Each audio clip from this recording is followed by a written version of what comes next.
Takk, kan dere høre meg? Så vi fant ut at jeg skulle prøve å snakke på norsk. Det var litt usikkerhet her, så jeg har lagt alle slidesene på engelsk. Bare sånn, for at det skal være vanskelig alt sånn. Men jeg heter Håvard Kallestad. Jeg jobber i Trondheim i Norge. Jeg har jobbet nesten hele karrieren min etter jeg var ferdig utdannet med søvnproblemer og behandling av søvnproblemer. Jeg har en doktorgrad om behandling av søvnproblemer ved psykiske lidelser. Jeg er også spesialist i klinisk psykologi og har jobbet på akuttpost, altså en akuttpsykiatrisk sengeavdeling. Så jeg har erfaring derfor også. Så det er litt om bakgrunnen. Tusen takk for at jeg fikk komme hit. Jeg er veldig takknemlig for det. Jeg synes det er litt skummelt å presentere et prosjekt så tidlig i prosjektet som vi er. Og samtidig litt skummelt å komme så sent på dagen, fordi at nesten alle andre har snakket om det som jeg skal snakke om. Så vi får... Men jeg har kanskje en litt annen vinkling på dette her som kliniker enn andre har. Så på Østmarka, så det heter, på St. Olavs hospital i Trondheim, så skal vi nå bygge et nytt akuttpsykiatrisk sykehus. Og jeg fikk lov til å være med i en gruppe der, og være med og se på, er det noen tiltak vi kan gjøre med selve bygningsstrukturen, som vil være med på å kunne gjøre behandling og observasjon bedre. Og i tillegg så NTNU, som der jeg jobber, et universitet som har veldig mye fokus på teknologi, så jeg skal vise litt hvordan det kommer inn i bildet her også. Så sånn ser det altså ut, sånn det som skal bli. Kan jeg først si at jeg kommer i nå særlig i Trondheim. Det er noen få. Så vi har et gammelt universitet som ligger her, som er et teknisk universitet. Så har vi et stort sykehus som ligger her nede, mens det psykiatriske sykehuset, det ligger langt her ute. Faktisk, ja, egentlig her. Og det er bygget på den, vi har vært gjennom litt forskjellige tradisjoner i dag, at det er bygget på en gammel tradisjon om asylet, som ble bygget utenfor byområdet, der pasientene skulle få være i ro og fred og ikke sjenere andre heller. Sånn sett her ser tegningene for det nye bygget vårt ut. Det skal stå ferdig i november 2017. Det vil ha 40 pasientrom. Det har et budsjett nå på ca. 450 millioner kroner.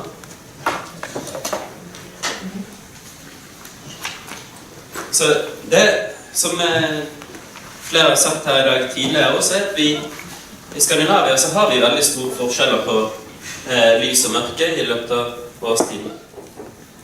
Det vi vet er at mennesker som har alvorlige psykiske lidelser virker å være spesielt susceptible for disse her endringene.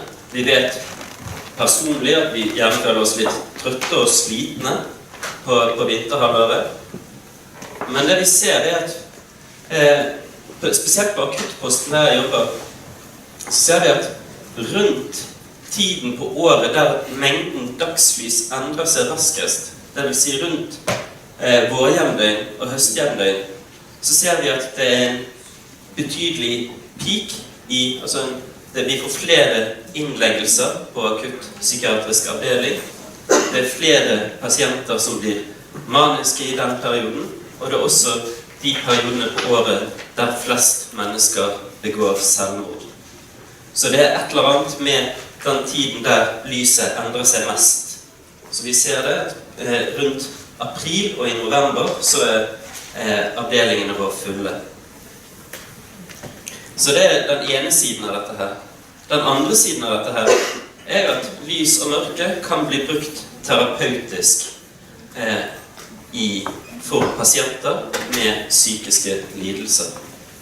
Så tenkte jeg at det kan være nyttig her også å skille mellom to nivåer av forskning og tenkemåter rundt dette her.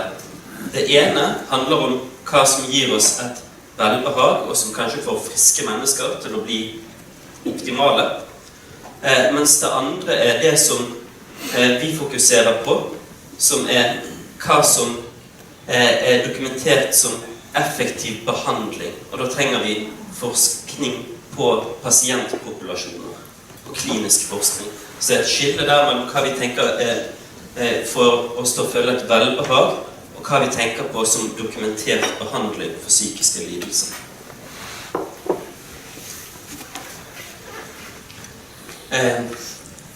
Kronoterapi, er det noen som kjenner til det begrepet? Nei, kanskje noen som jobber med viser. Kronoterapi kan lese det som Benedetti, som en av de store forskerne på dette her har sagt. It's a collection of powerful, non-pharmacological interventions that are based on how controlled exposure to environmental stimuli can act on biological rhythms in order to achieve therapeutic effect. Ganske komplisert sagt. Dette her handler i stor grad om hvordan lys og mørke og endringer i den biologiske rytmen vår kan bli brukt i behandling av depresjoner og affektive lidelser. Er det noen her inne som har kjennskap til psykiatriske tilstander, eller skal jeg ta det på et veldig lavt? Kjenner dere til mani for eksempel, og schizofreni? Noen? Jeg skal komme tilbake igjen til det, skal jeg prøve å forklare litt mer. Så kronoterapi er, som sagt, veldig effektive intervensjoner, men de er også veldig lite brukt, så vi ønsker å bruke de mer. Problemet med de er ikke at vi ikke vet at de er effektive, men at ikke vi bruker de.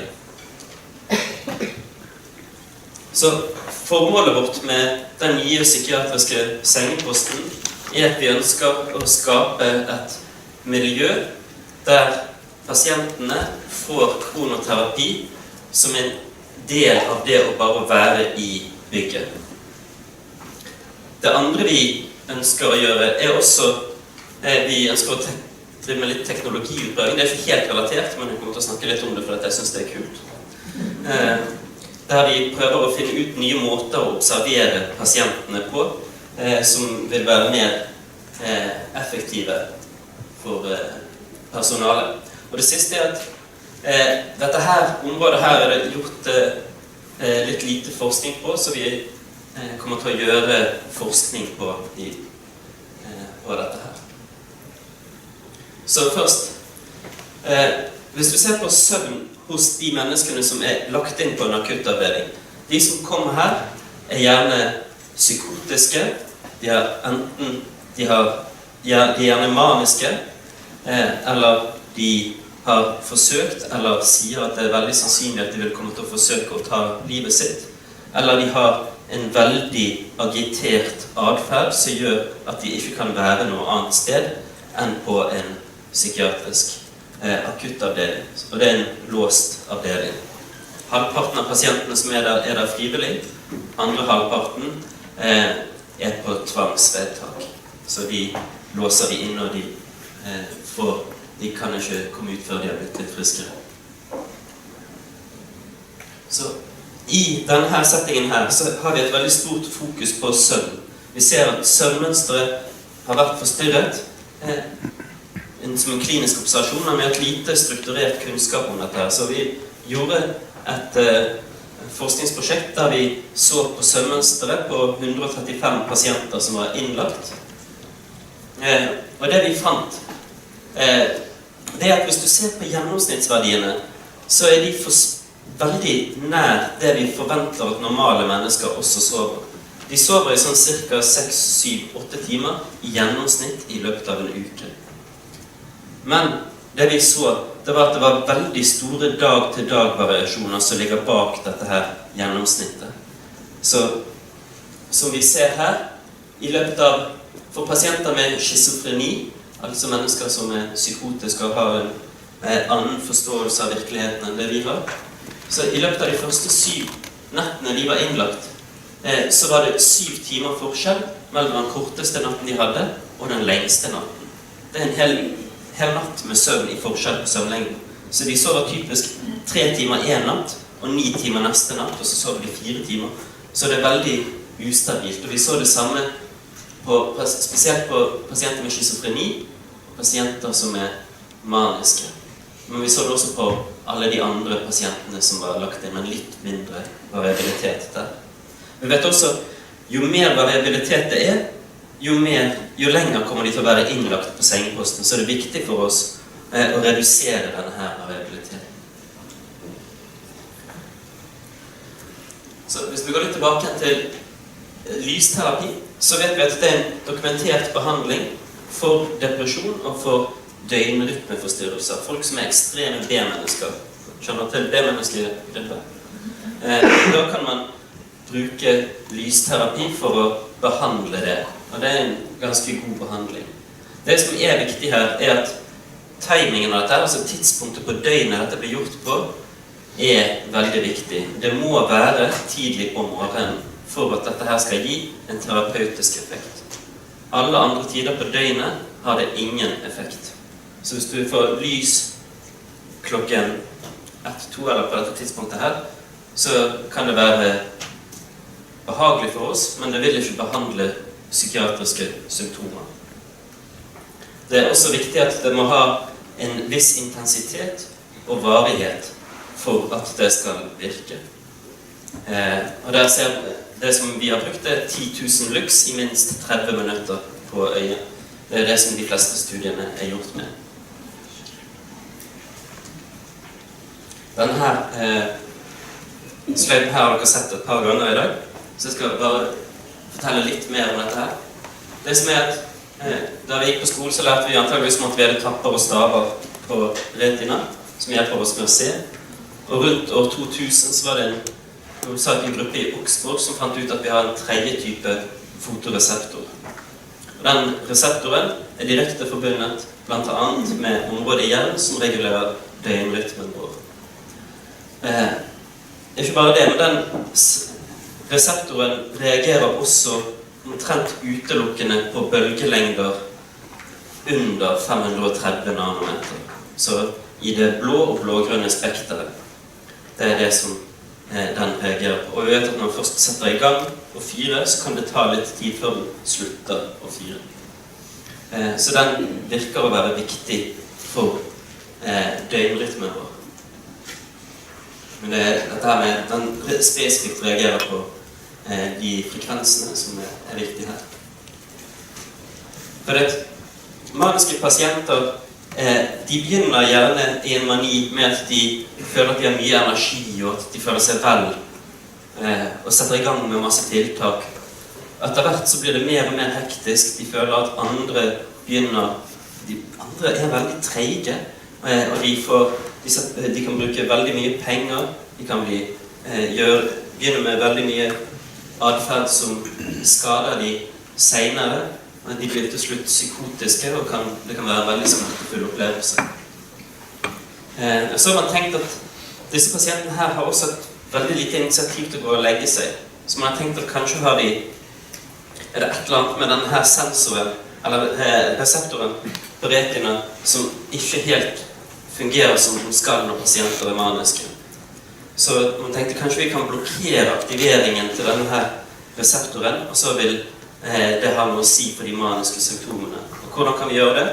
Jo, det var en italiensk gruppe som gjorde det med å ha disse pasientene her i helt svarte rom fra klokken 6 på kvelden til 8 om morgenen.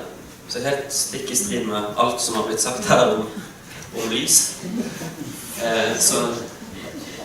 er ikke helt stikk i strid egentlig. Så man behandlet de med å ha de i mørke rom. Og det man så, det var at de ble fortere friske av å være i mørke rom på kvelden og natten. Vi så også at de brukte mindre medisiner, spesielt sederende medisiner, og de var kortere innlagt på sykehuset. Så 9 dager kortere innleggelse på sykehuset. Innleggelse på akuttpsykiatrisk sykehus er en av de dyreste sengeplassene vi har i sykehuset, så i Norge så koster det ca. 1000 kroner per natt, så hvis vi hadde fått 9 dager kortere innlegg, 10 000 kroner per natt, så 9 dager kortere blir ganske mye hvis hver enkelt pasient kan få så mye bedre. Vi så også at hvis pasientene fikk mer søvn. Og så det da at det noen problemer med å ha pasienter i helt mørke rom i 14 timer. Og det etiske, selv om det en god behandling, og det veier ganske mye, men det praktisk vanskelig å gjennomføre. Det også noen sånn forskningstekniske problemer med denne her studien. Så det en dame som heter Tone Henriksen, som en psykiater i Norge, som har gjort en studie da han tenker enn om vi bare blokkerer spesifikt den frekvensen som disse her fotoreseptorene reagerer på. Så hun ga denne type briller som dette her til maniske pasienter. Så ser den veldig bra ut. Dere kan prøve det. Og det omtrent det samme som det lyset som ble vist fra tidligere her. Vi ser at det blokkerer alt lys fra 530 nanometer og nedover, mens det slipper inn annet lys. Og det hun fant var at dette her som hun kalte for et virtuelt mørke, det hadde en ganske dramatisk effekt på maniske symptomer allerede i løpet av en uke. Så vi ser her har vi placebo-gruppen som fikk klare glass, og her har vi behandlingsgruppen som fikk gule briller. Så vi ser at dette her en god behandling for maniske symptomer. Det hun også så her, dette en tidligere studie, en kasusrapport, så det bare en pasient. Men her ser dere, det dere ser her at før den maniske pasienten fikk disse brillene, så var søvnmønstret veldig irregulært på samme måte som det vi så hos pasientene våre på akuttposten hos oss. Mens etter at de begynte å bruke disse brillene, så ble søvnmønstret stabilisert. Så vi lurer på om en av måtene dette her kanskje kan fungere gjennom stabilisering av døgnrytmen og av søvn. Så her har jeg stjålet et bilde fra hjemmesiden til noen som har presentert det tidligere, for vi har ikke bygget posten ennå. Det vi har tenkt å gjøre akkurat det samme som ble presentert tidligere. Vi skal ha absolutt alle lyskilder blokkert for frekvenser under 530 nanometer på kvelden. Det tilstrekkelig i vinterhalvåret, men etter poengene med denne her på sommerhalvåret så får man et veldig stort problem med dagslys som slipper inn på kveldstid. Så vi er også interessert i å lage screens foran vinduene som skal ligge mellom vindusplatene, som vil gå ned samtidig som lyset her går på for å gjøre dette her helhetlig. Og der har vi ikke klart å finne noen som funker godt ennå, så det sliter vi litt med. Hvis det noen av dere som kjenner til det, kanskje dere kjenner til det, så er vi veldig interesserte. Vi har hatt mange screens som vi har testet, der leverandøren sier at disse her vil blokkere lys sånn som dere er interessert i, og så tar vi de til Barbara Matusiak, som var nevnt her tidligere, og tester de, og så finner vi ut at det ikke er sant. Så der trenger vi håper at vi kan få noen som kan hjelpe oss med det. Vi vil også ha dagslyslamper som er integrerte i veggene i frokostområdet, der pasientene spiser om morgenen, som gjør at de får lysterapi som del av det å sitte og spise frokost. Så er det litt om observasjon av pasientene. Det som er dagens praksis er at hver halve time i løpet av natten så kommer det en sykepleier inn og sjekker at pasientene sover. Og dette her er en del problemer forbundet med det. Det ene er unøyaktig. Det kan hende at pasientene bare later som at de sover, mens de egentlig er våken. Det er invaderende. Og hvis pasienten sover, så er det godt sannsynlig at vi vekker pasienten ved å sjekke om pasienten sover. Men dette her pasienter også som ofte, veldig mange av de, akutt suicidale, og vi må ha tilsyn på natten for å hindre selvmord. Vi hadde faktisk et suicid for bare en uke siden, så det skjer. Så det vi ønsker å teste en ny måte å observere på, som kan være, som gjør at vi kan vite om pasienten sover uten å se inn på pasientrommet, og som kan gi en god beskrivelse av pasientens søvnmønster. Dette her dagens gullstandard. Her har vi en PhD-stipendiat som jobber med søvn hos oss, som viser det en polysonografiundersøkelse der man har elektroder på hodet. Dette her helt umulig å bruke i en akuttpsykiatrisk avdeling. Det ene at det kommer til å være fysisk vanskelig å få påmontert dette her, og det andre at alle disse ledningene her kan brukes til selvskading. Så det går ikke. Det ble også nevnt at agitasjon ble mindre hvis man brukte blåblokkering på kvelden. Vi ønsker også å måle det, og gullstandardmåten å gjøre det på en aktigraf, som en ting som du fester på håndleddet ditt, og som måler aktivitet. Og vi ønsker også å prøve å gjøre det uten å ha på en sånn sett her, for de koster ganske mye. Og hvis vi skal ha dette på alle pasientene samtidig, så blir det ganske vanskelig. Og det skjer i samtidig. Så det vi har da, med på å teste ut her, radar som blir installert i taket, som måler bevegelser på veldig lavt nivå, som gjør at du kan, og siden det radar, så kan den også være på andre siden av en vegg eller oppe i taket, som gjør at vi kan se om pasientene sover eller ikke, og hvor mye aktivitet det uten at vi videofilmer pasientene. Så da vil man på man kan få en oversikt her om pasientene våken eller sover, og vi har også skal ha sånn smarttelefoner, sånn at miljøpersonalet kan se dette her, at de kan få alarmer. Så det vi skal gjøre, vi skal installere dette her i 20-40 pasientrom. Så skal vi randomisere pasienter til en av de to halvdeler av bygget. Så her ser dere så vidt bygget. Så vi skal ha sensorer i absolutt hele bygget. Så skal vi ha lys, eller døgnrytme lys som det kalles her, eller lys som ikke har blått i seg. Det skal være i denne delen, og så skal denne her være normal. Så skal vi se om vi finner forskjeller på forskjellige dimensjoner her mellom de to deler av bygningen. Og for å gjøre dette her så er vi avhengig av å begynne prosessen tidlig, og vi har brukt ganske mye tid i det siste på å skrive penger til å få midler for å gjøre dette her. For det som en annen sa her, at det er personalet som er den største utgiften her. Så vi trenger å finne måter å få personalet som kun jobber med dette her, både doktorgradsstudenter og sykepleiere, i tillegg til selve tiltaket. Yes. Det var det jeg hadde tenkt å presentere.